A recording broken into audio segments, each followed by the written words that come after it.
Olá, alunos, tudo bem? Aqui é o professor Caio Silva de Souza e hoje nós vamos falar um pouquinho sobre recursos e também sobre execução e embargo execução. É a nossa matéria do Núcleo de Prática Jurídica Civil B.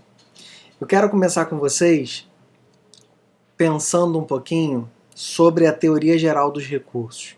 A gente falou sobre isso na primeira aula de forma muito clara e objetiva. Nós definimos a teoria geral dos recursos, os prazos e essas coisas. Lamentavelmente, eu não consigo elaborar uma peça com esse quadro desse tamanho, não consigo fazer uma peça processual com vocês nesse quadro. Como a gente não consegue fazer e vocês já têm na pasta os 12 casos que nós vamos trabalhar ao longo desse semestre inteiro, eu quero falar um pouquinho com vocês sobre teoria. Quero falar um pouquinho com vocês sobre recursos especificamente. E aí, o que a gente pode falar sobre recursos? Primeiro recursos e aí posteriormente a gente fala sobre execução.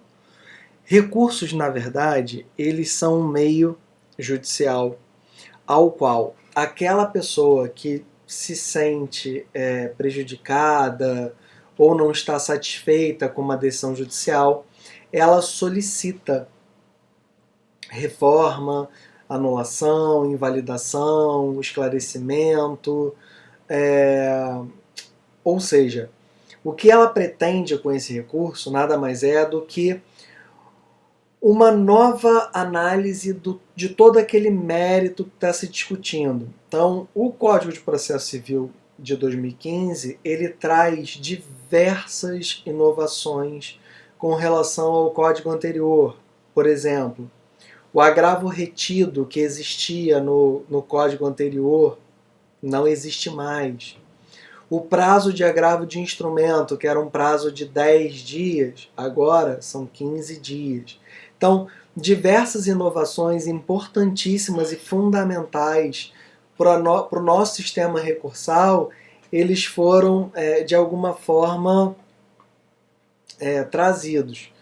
Só que, além disso, tem uma situação muito importante que é a questão da celeridade e da efetividade do processo.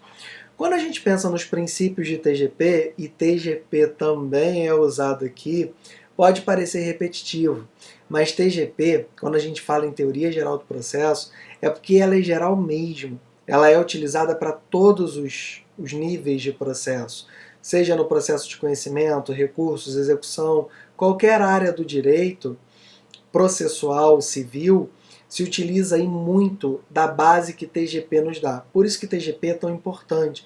Por isso que os professores da casa, quando dão aula de TGP, eles dão muita ênfase a essa matéria e a essas temáticas específicas que TGP nos traz. É muito importante. Ali é a base de tudo. Sem TGP, você não consegue desenvolver um processo de execução, um processo de conhecimento, um recurso. Tudo fica muito complicado, né? Então a ideia qual é?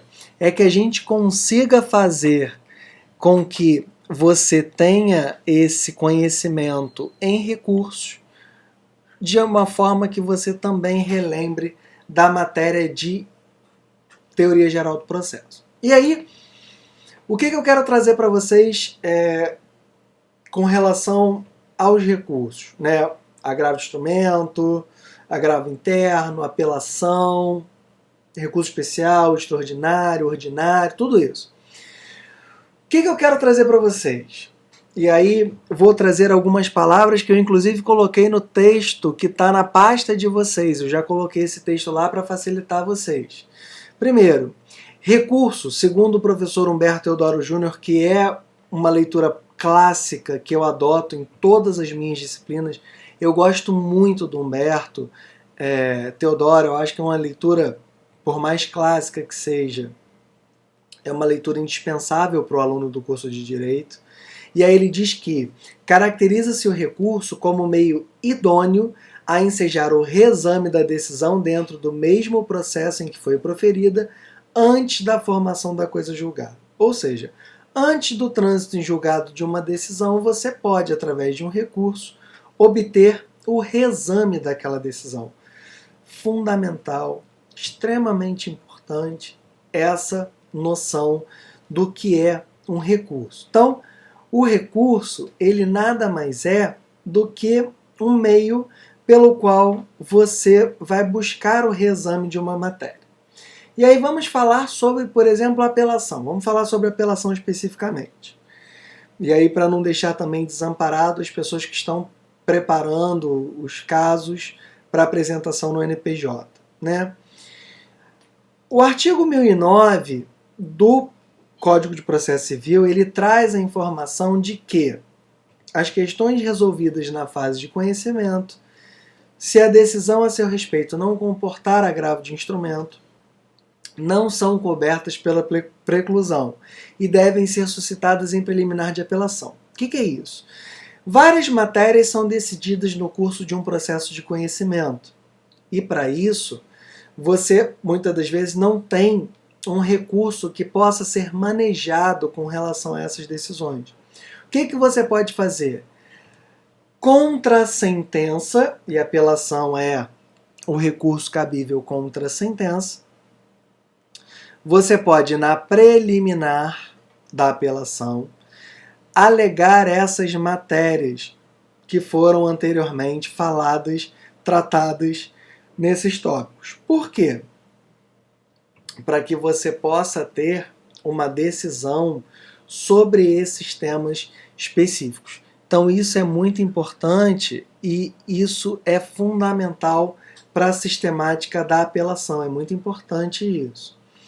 Outra questão também que a apelação nos traz é que a apelação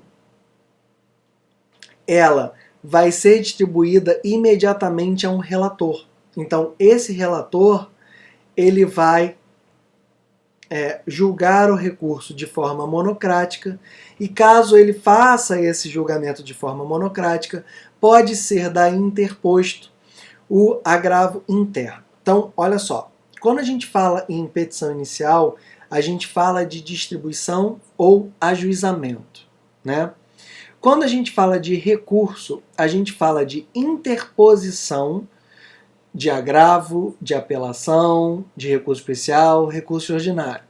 E a gente fala de oposição de embargos, opor embargos de declaração, opor embargos de execução e por aí vai, tá? Isso é muito importante também, porque a nomenclatura faz toda a diferença.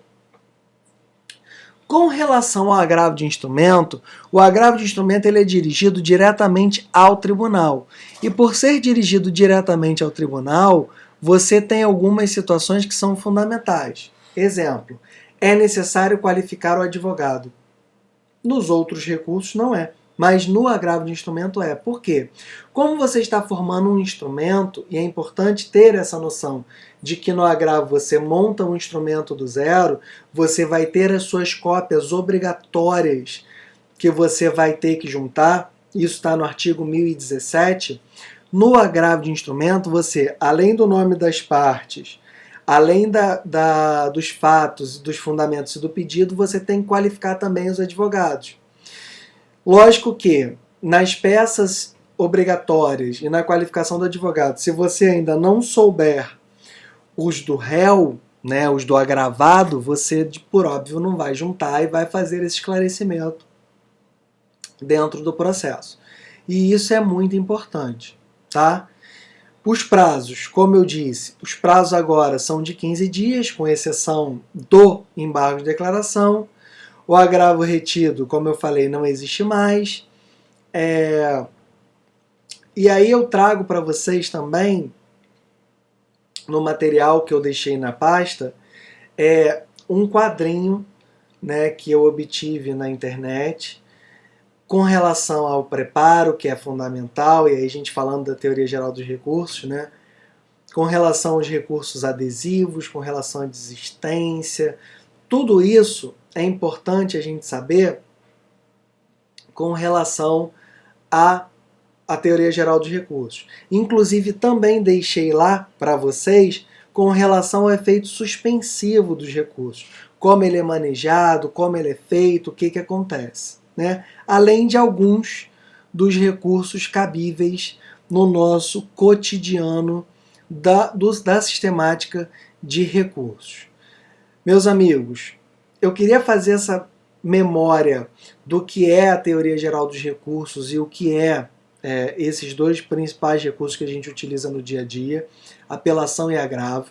Tenham certeza que a faculdade e nós, professores, estamos buscando o melhor para vocês nesse período de pandemia. A faculdade tomou uma decisão acertada, que é de suspensão de aulas, para a gente e para vocês também. É importante que a gente não tenha esse contato, esse uso de transporte público, né, para que a gente possa preservar a nossa saúde. Contem comigo, tá? Vocês têm meu contato no grupo, vocês têm o meu e-mail institucional. O que vocês precisarem, eu estou à disposição na elaboração dos casos concretos que vocês estão fazendo. Estou super à disposição, preocupado com a saúde de vocês, cuidando da minha saúde. Contem comigo, vamos juntos, a gente vai superar e vai sair dessa, tá bom? Até um próximo vídeo, tenham certeza que eu estou por aqui à disposição. Um beijo no coração.